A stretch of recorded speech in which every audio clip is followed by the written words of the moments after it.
Welcome to Forsaken by Shadows, a production of stories by Sarah Danielle. And welcome to the far more official than last time start of Season 3. As I said before, these episodes may not come as regularly as Season 1 and 2, but I am far too eager to continue with the story to put it off any longer. If you listen to Chapter 0, the interlude, then you know that Season 3 begins 1 year to the day from Risman and Mizira's arrival in the Sanctuary, a city known as Launa, where drow who have rejected their traditional upbringing have gathered together to create a new society, one that lives in peace and harmony with all of the races of Faerun. The mission of the Sanctuary is to set captives free, both victims of drow atrocities and drow living in bondage to tyranny themselves. Our story resumes after a year of peaceful dwelling, something Risman has never experienced and Mizira has long forgotten about. But as we pick up our tale, we see that just because we escape the shadows doesn't mean they don't linger. So let us officially begin. Forsaken by Shadows, Part 3, Where Shadows Linger. Chapter 1, Best Laid Plans. Risman, age 26. Risman's single candle had long since burned out, nothing more than a worthless nub of wax. He didn't notice, though, as he stood over the writing desk scrutinizing the parchment laid out on its surface. Blue light filtered through the window, clearly illuminating his scrawled notes and diagrams, but he hardly noticed that either. He was too busy trying to commit the scheme to memory, too absorbed in the minor details. The plan was perfect. The problem was, he was not. Frustrated, Risman turned aside and flopped on the narrow bed, which was once Tiana's, then Mizira's, and now his. If only he could get the buzzing out of his head. He stared up at the ceiling, blinking slowly. The light was blue. Very blue. Groaning, he rolled over. No wonder his head was buzzing. He'd forgotten to sleep. But that would only be a minor inconvenience. He had plenty of practice functioning without sleep. Granted, it wasn't recent practice, but still, he was trained and disciplined in the art of surviving harsh conditions. A little bit of exhaustion wouldn't ruin his cycle. Well, it probably wouldn't ruin his cycle.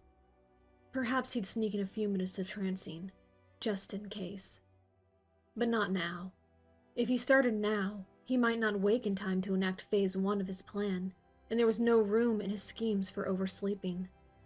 Today was the most important day in his 26 years of living. Today, he was going to be commissioned into the Sanctuary's militia. But before that, he was going to tell Mizira that he loved her. It was hard to say which thrilled him more. The militia represented everything he'd wanted as a child. The chance to be a warrior, to protect his home with his life and sword, but better. He'd wanted to fight for House Tyr so that he might earn his mother's affection and the respect of his siblings. Now, his own affection for the Sanctuary left him burning to take up the blade in defense once more, for these people were worth dying for. Hopefully, though, it wouldn't come to that. As willing as he was to lay down his life for the community which he had come to adore, he still wanted to live in it, too. He'd never known life could be so thoroughly enjoyed before, and now that he'd tasted it, he only wanted more. Which was why he was going to take the risk. His perfect life in Launa would only be fully realized once he and Mizira were together. Not together in the sense they were now, living under the same roof, spending the light cycle hours in one another's company, but together in the truest sense, the sense he observed in couples like Torafane and Saria, or their halfling neighbors, the Amberfanes. Together in a way where their souls were mingled, where every mundane moment of life was tinged with something magical. Together in a way that held nothing back. Risman wanted that with Mazira more than he wanted water to drink. He wanted it so much it became a physical ache in his chest. A year ago, he would have sworn himself off from ever daring to hope such a reality could come to pass. But a year ago, they were still mere survivors. A year ago, they had no concept of things going right in the world. A year ago, Mazira still looked at him with dregs of fear. Not so anymore. Something had changed in her, something that had been born the first night in the Weaver's house when Risman snuck into her room. No, that wasn't right. Something hadn't been born so much as it had been crushed, killed, decimated. But Risman didn't like associating those words with Mazira. Enough had been crushed, killed, and decimated in her world. So instead he imagined a burgeoning life, a tangle of ivy, now that he knew what ivy was, growing up around every stone that made up the wall that had once existed between them, crumbling the rock to dust, bringing them closer together than they had ever been, cowering in broom closets and skulking in the shadows. Launa was good for Mazira. She was a rose fully blooming, finally unfurling her petals to the world. If Risman had loved her before, he was wild for her now, and he was starting to believe she might genuinely feel something towards him, too. Unfortunately, there was only one way to find out. Hence, the scheme. This mission required the utmost care. His last attempt at confessing his feelings had ended disastrously, and Risman was not about to make the same mistakes again. If Mazira was like a rose in her beauty and presence, she was also just as fragile. If he did this wrong, he would crush her and lose everything. So he planned it all out, right down to the exact words he would say. He'd been preparing for 10 days, and even crafted something special for her. His eyes shut as a silly grin spread across his lips, imagining the look on her face when he presented her with it. Even if she disliked his words, she wouldn't dislike his gift. He couldn't wait. Rolling over, Risman hopped to his feet. It was early, but not too early to get started on the cycle. He made it almost to the door when he froze, hand outstretched to the knob. He'd almost forgotten to change his clothes. He couldn't declare his love to Mazira in yesterday's tunic. Stupid! Risman whirled about and went to the wardrobe, selecting the clothing he'd already laid aside for this most auspicious day. But then it wasn't just changing clothes. There was a whole slew of minor tasks required to make one presentable. They'd never seemed so arduous before. At last he was ready, as he checked and rechecked that he had his intended words tucked into the inner pocket of his double-breasted overcoat. Tiana had picked it for him, saying that the satiny silver finish with the shiny buttons and black accents would brighten his complexion. Whatever that meant. But Tiana was an expert on clothing, and Mazira had once complimented him on the coat. Therefore, it was what he would wear today. Risman stepped softly into the hall and glanced at the other doors. They were both shut tight, hiding the occupants from view. He hesitated, then decided to leave his door cracked so the others would know he was up and gone. As he turned toward the kitchen, he stopped again, his eyes trailing back to the door of the master suite, which now belonged to Tiana and Mazira. Mazira had been screaming in her sleep again. It wasn't an uncommon occurrence, but it had been a few 10 days since her last episode of what the priest called dream terrors. Launa was good for Mazira, but Menzo Berenson was holding on tight. The terrors had begun 3 months into their new life, and though Solaran insisted it was common among those who had been deeply wounded and would fade over time, Risman wasn't so sure. Even now, 9 months later, it still took every ounce of his willpower not to go charging into her room to make sure she was okay. But that would get him in trouble, and though he had come to greatly like and respect the master of House Zovar, he didn't want to test that affection more than he already had. Solarin could be as staunch as a matron mother in his expectation to be obeyed, which was how the current room arrangements had come to be. After the first episode of Dream Terrors, Solarin decreed that Mazira and Tiana would share a room. The girls had grown close, and he felt his daughter more than equipped to be there for Mazira in the moments of delirium as she startled awake. Risman respectfully disagreed. Tiana might be kind and caring, but she didn't know what Mazira had been through. She didn't understand the horrors his brother had afflicted upon her.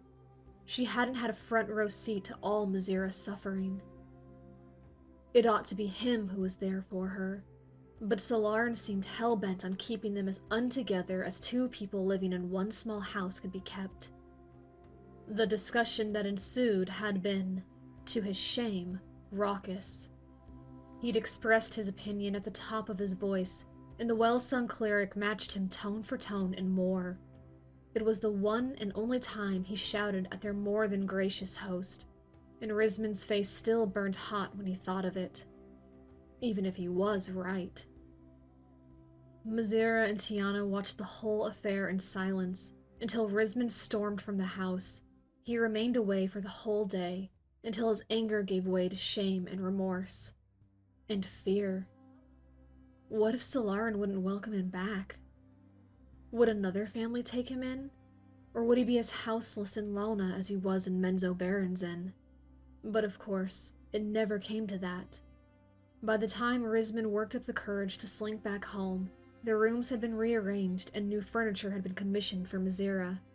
After stumbling through an awkward apology, the priest forgave him and proceeded to act as though the event never occurred. Which meant Risman fell right back into place, restrained against togethering with Mazira in her times of need. Hopefully, after today, it would all change. People in love didn't corral their hearts. Solarin would have to relent on his rules. Resolved, Risman moved from the hall to the kitchen, ignoring the prickle of guilt that hissed at him as he passed the oven. Yet another of the many rules in House Zovar that he was neglecting. The first person awake ought to prepare breakfast for the family. But Risman had neither the time nor the inclination for it. He glanced again at the blue light and deemed it might qualify him for an exception. No one would be awake to eat it for a while, so really, he was doing them all a favor. At least, that's what he told himself. With his conscience assuaged, Risman padded down the stairs and headed straight for the door. "My, you're up early." At the sound of Solarin's voice, Risman nearly jumped out of his skin. He stumbled to a halt, turning sheepishly to the master of the house. "I'm sorry," he began. "I know I should have started breakfast, but it was so early that I thought it would be a waste and—" Solarin sat at the largest of his spinning wheels, twisting a thin thread from heaps of imported cotton roving. He regarded Risman with a raised brow, and Risman fell silent, trying not to squirm under the penetrating stare. "I merely remarked that you were up early," the priest said. "And as you can see, so am I. And here we both are, neglecting the kitchen work." Risman flushed and rubbed his hand through his shaggy hair. It was about time for Tiana to cut it again. "Right, sorry." Solarin's brow quirked higher. "Guilty conscience? If you were trying to sneak out of the house, I dare say there are a dozen better ways to go about it. I can give you some pointers." "What? No!" Risman cried, with the air of someone who was absolutely trying to sneak out. He tried to appear calm and collected. He wasn't sneaking around, and he wasn't up to no good. So why did he feel like a child caught with his fist in the truffle jar? "You just startled me, that's all." "Really?" The priest's eyes shifted to the lit lanterns, which should have been a dead giveaway. "Are you feeling all right? Should I be concerned?" There was a hint of mockery in his tone. Risman blushed deeper. "No, I didn't sleep well, so I thought I'd use the time to go check on a project I left to cure before going to the cove." It wasn't a lie, but it wasn't the whole truth either. The concern Risman had been trying to avoid overshadowed Solarin's condescending amusement, and he let his wheel slow to a stop. So much for not drawing attention to himself. I, too, had trouble sleeping, Solarin said, and something about the way he didn't quite meet Risman's eyes told him that trouble started around the time Mizira had been screaming. It was details like this that endeared Solarin to him, when Risman wanted to be frustrated with his rules. Though he didn't understand the priest's methods, he had no doubt that Solarin wanted what was best for them both. He cared in ways that Risman wasn't used to being cared for. A heavy silence fell. The unspoken understanding in the house was that no one spoke of Mizira's dream terrors. Risman rocked back on his heels, scrambling to find words to chase the awkward feeling away. Solarin's wheel resumed its course, and Risman suddenly realized what was wrong with his picture. "You're spinning," he blurted out. Solarin blinked and glanced at him. An astute observation. "I don't think I've ever seen you spin," Risman pressed. "I thought it was apprentice work." At least, that's what Tiana had told him when she'd attempted to teach him to spin. It was shortly after they'd come to stay in the Zovar house. She'd given him a drop spindle, and it became quickly apparent to him that textile work would not become his new passion.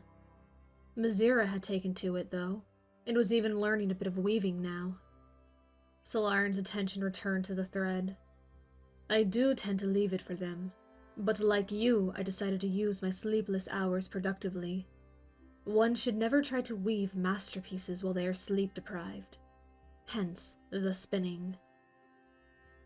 "Oh," Risman said, and then realized this conversation was going nowhere. "Well, I'll leave you to it." "One moment, Risman." The wheel stopped again, and wood creaked as the weaver stood. "I want to talk to you about today." Risman's heart tripped, missing several beats. Solarin couldn't know, could he? There was no way. Risman hadn't told anyone about his plans for fear of exactly this happening. Interference.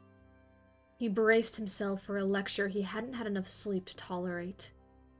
Solarin closed the distance between them, but instead of diving into one of his infamous monologues, he continued forward and pulled Risman into a tight embrace. "Can you believe it?" His resonant voice rumbled through Risman's surprise. "A full year to the cycle since you've come to the sanctuary. Alestrea be praised. You've come a long way from the frightened young elf we discovered hiding under a crystal." Risman stiffened, unsure whether to be pleased or put off by his words. He hadn't been that pathetic. But when Solarin pulled back, beaming at him with his hands clasped on his shoulders, Risman settled unpleased. The smile was infectious. He hadn't forgotten the significance of the date. It was why he chose this very day to confess his love to Mizira. The commissioning ceremony coinciding was just a delightful coincidence. "Jasper tells me you're progressing well with your craft," Solarin continued. "I admit, when you told me you wanted to take up gem cutting and jewel crafting, I was a bit skeptical, but I think the work suits you." Risman tried not to preen under the praise. He himself hadn't expected to actually like working with the jeweler. He'd only taken up the craft because he noticed Mizira was drawn to Jasper's sparkling works in the market.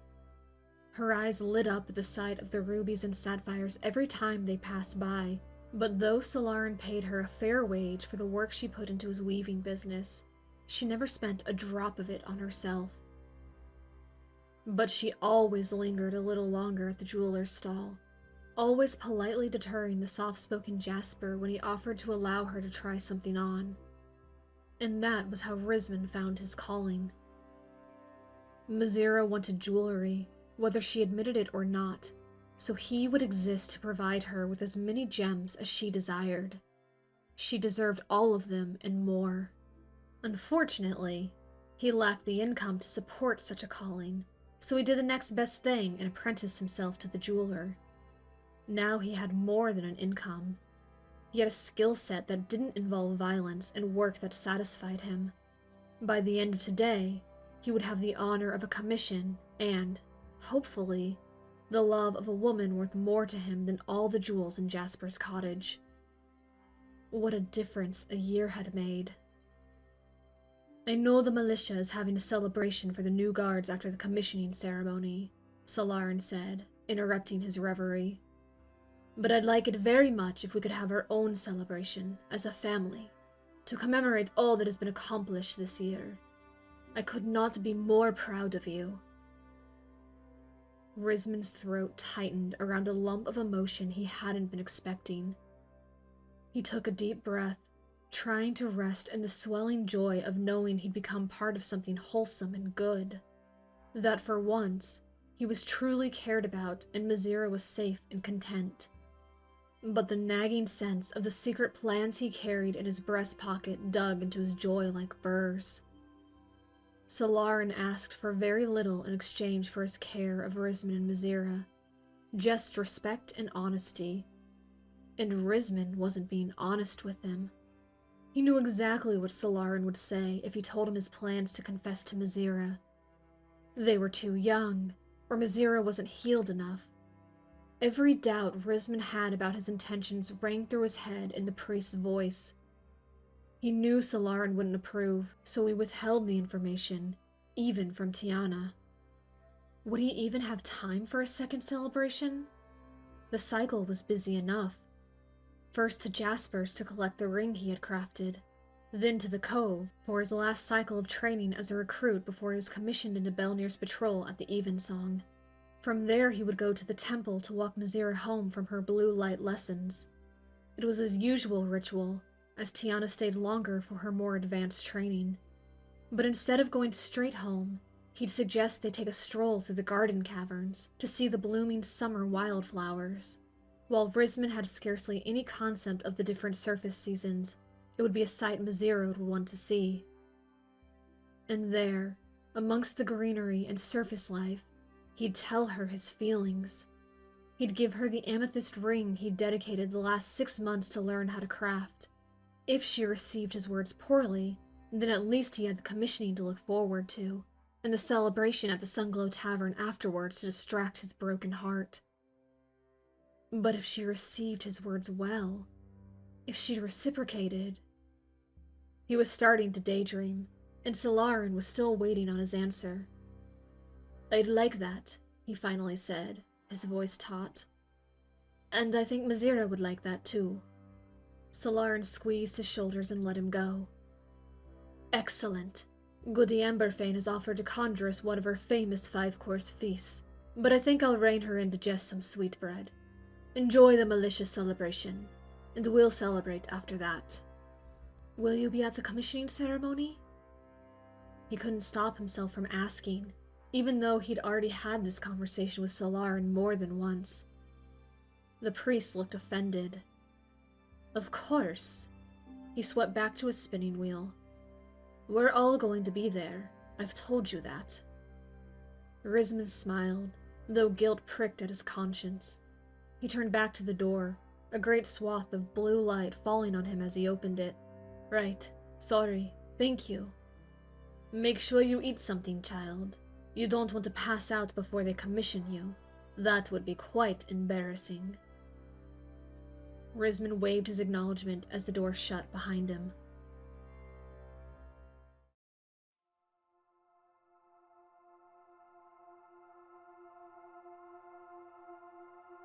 The streets of Lana were silent as he made his way into the heart of the city.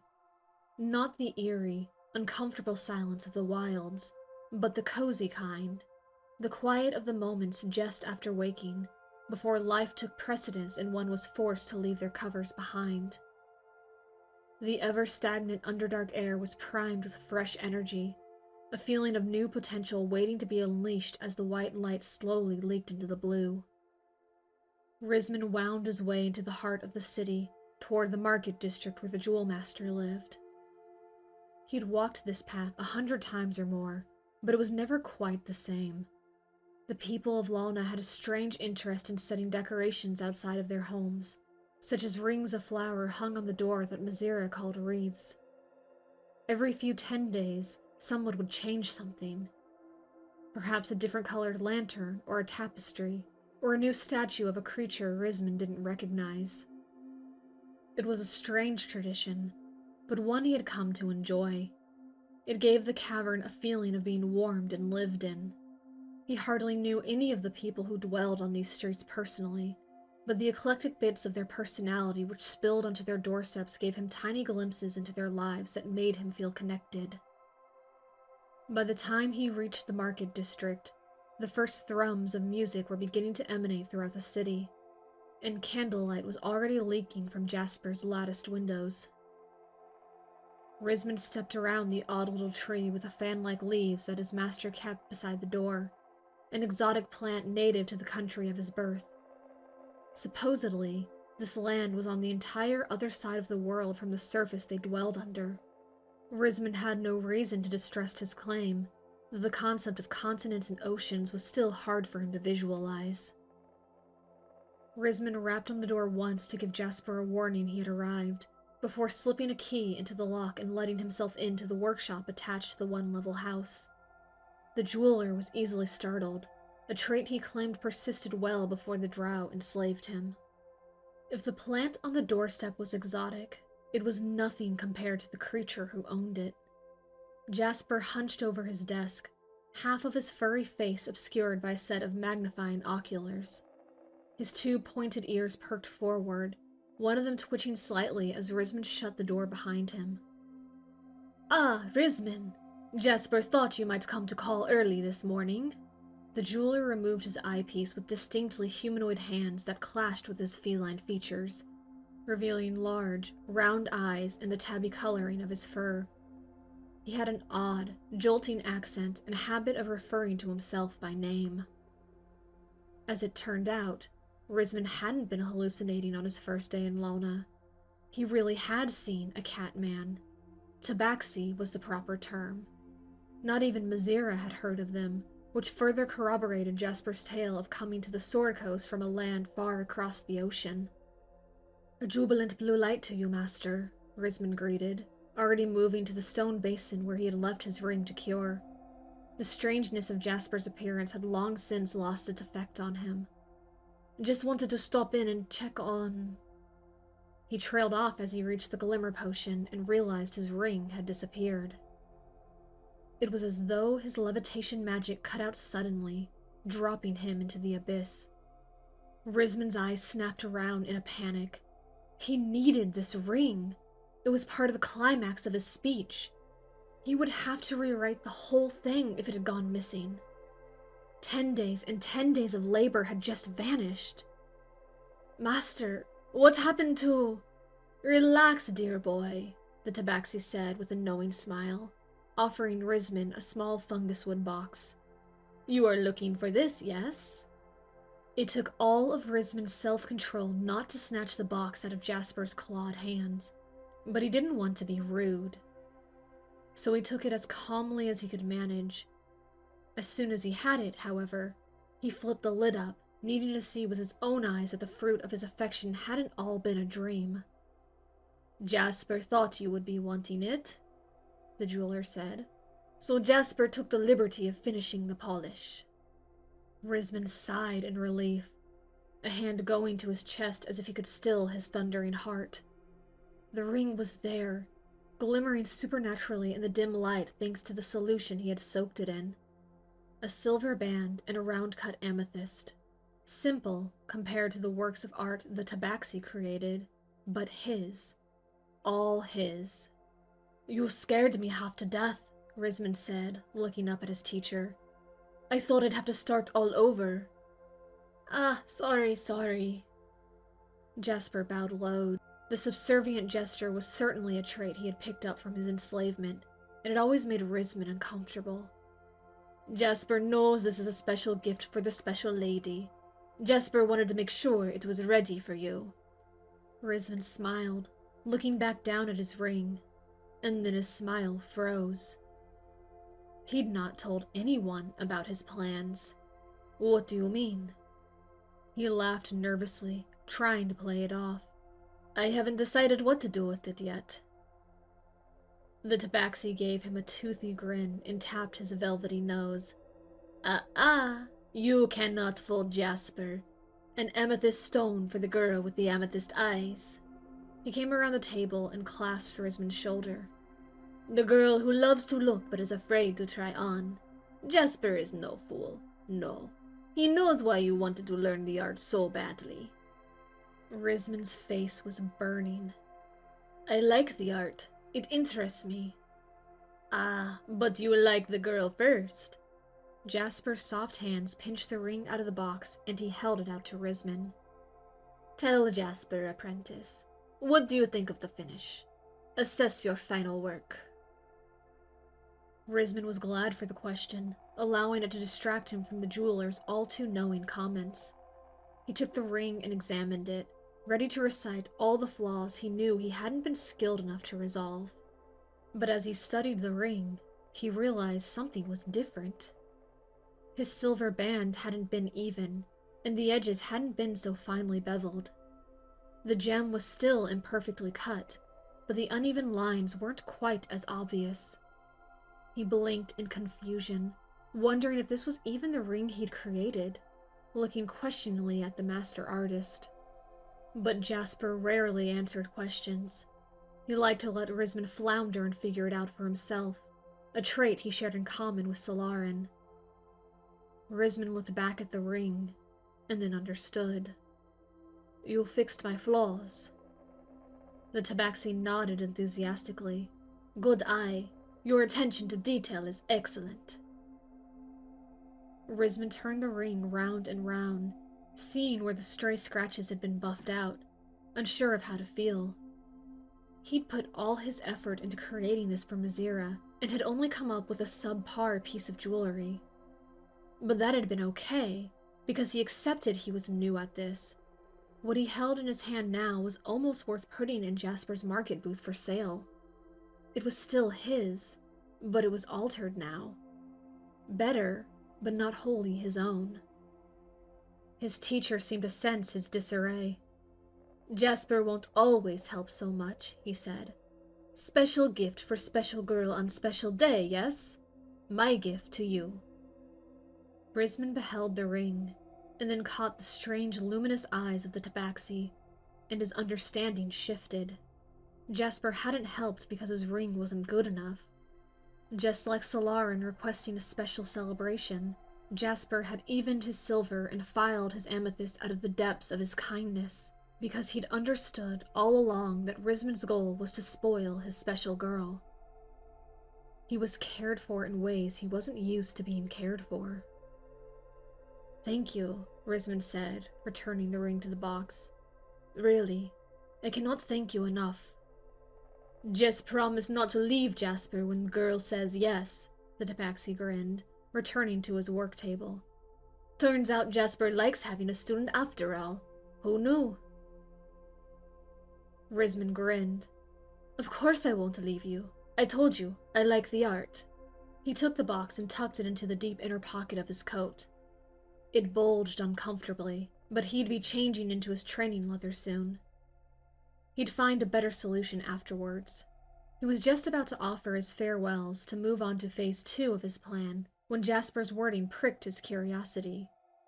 Wait, says yes? To your proposal, the jeweler said, slipping on his oculars again. Risman's brow furrowed. Undercommon was Jasper's 6th language, so they had run into translation errors before. Proposal? Yes, you know. His hands fluttered as he searched for another way to say his meaning. Yes, that is the right word. When you give the ring to propose marriage. Risman stood very still. Give the ring to what? He understood the words that Jasper was saying, but he didn't comprehend the meaning. Me? He stammered. Propose marriage? It was unthinkable. He wasn't even completely sure he understood what set marriage, the surface word, apart from consorting, the drow word. From what he had gleaned, marriage was a more permanent arrangement, one that was expected to last forever instead of ending abruptly when the wife got bored of her husband. He was fairly certain marriage involved some sort of ceremony, as he'd heard a few references in passing. maybe a blessing from a cleric. All he knew for certain was that in the sanctuary, marriage was more favorably looked upon than consorting. It wasn't that he didn't want to spend every day of the rest of his life with Mazira. It was just simply not his place to propose it. As the female, it was up to Mazira to define how they would relate to one another once he declared his feelings. Anything north of complete and total rejection was considered a success in his book. Once more, Jasper peered at him, and understanding seemed to register on his face. He started to laugh. "Oh, you do not know!" "Know what?" Risman asked, on the verge of panic again. "In many cultures on the surface, a ring is given as a symbol of commitment to marriage. When a man desires to marry a woman, he asks her to marry him with a ring of engagement. Is that not why you insisted on crafting a ring first?" Risman just stared. He'd wanted to craft a ring because he assumed the smaller piece of jewelry would be easier to create, and because the materials were less taxing on his meager apprentice wages. The hardest part had been surreptitiously attaining Mazira's ring size. "I had no idea," he said, then shook himself out of his daze. "Wait, you said the man gives it?" "Yes, usually. Some cultures it goes both ways. Some cultures give nothing, or land, or gold.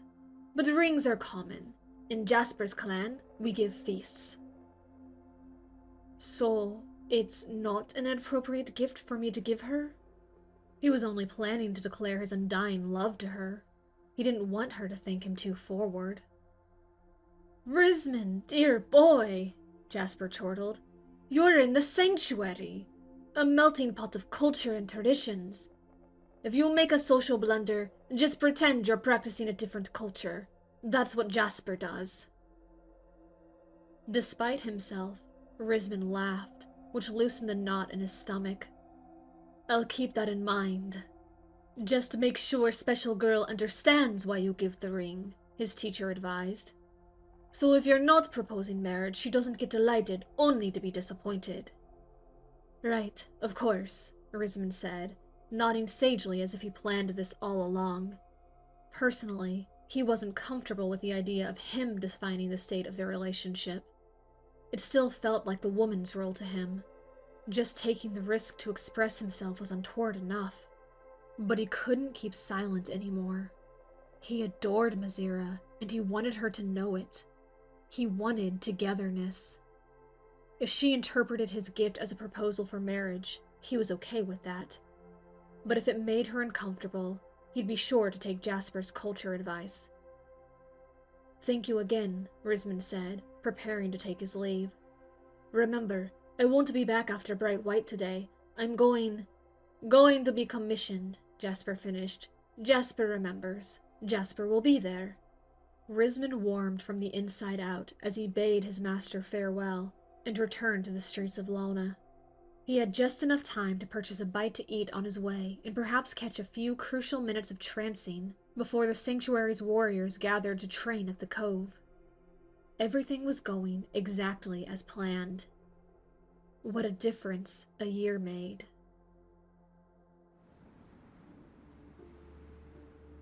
Thank you for listening to this episode of Forsaken by Shadows, and thank you to Tabletop Audio and Pixabay for their music and ambience that have been used in this recording. As always, Forsaken by Shadows is unofficial fan content not endorsed by Wizards of the Coast. What a difference a year has made. I distinctly remember the day that I wrote this chapter, because it happened to be the same day that I recorded Chapter 6 of Season 1, which, if you remember, is the chapter where Risman snuck into Teloriel's room and discovered Mazira on the brink of death. It was the introduction of acid scars and spiders and all things terrible. And I remember marveling over just where this story ends up going. In the first season of Forsaken by Shadows, I ended each episode with the phrase, "Even in the darkest caverns, light will find a way," which I put in there because I was very concerned about how dark the story began, and I wanted people to stick with me and realize that better days were coming.